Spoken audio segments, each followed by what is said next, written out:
Tęsiu savo memuarų iliustravimą apie tai, kaip kadaise, vaikas dar būdamas, gaudavau savo mylimiausią anų laikų žurnalą Genys, su kokia situacija ir kokiomis aplinkybėmis kaskart tai buvo susiję. Atėjo metas prisiminti ir 1994 m. kovo mėnesio numerio gavimo istoriją.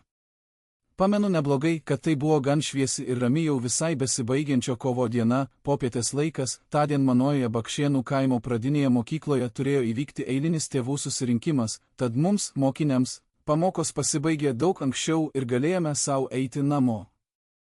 Nesvarbu, kad oras buvo gražus ir saulėtas, bet pats kelias, kuriuo teko eiti, praktiškai tiesiog siaubingas, nes visur ištisas plikledis, privažinėtas šlapias sniegas ant kelio pavirtęs slidžiu ledo sluoksniu, ant kurio dar ir telkšojo vandens balutės. Sniegas laukuose ir dirvose jau buvo didžiąją dalimi nutirpęs.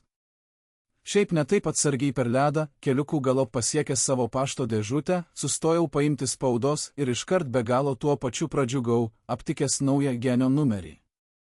Vos tik gavęs šį numerį, aš buvau maloniai nustebintas net kelis kartus, pirma dėl to, kad visi šio numerio puslapiai buvo iš blizgaus popieriaus, o ne iš matinio, kaip anksčiau visada buvo įprasta. Antra, tai buvo lygiai 500, asis ir didžiai jubiliejinis šio leidinio numeris, tad tai yra irgi ypatingai gražu.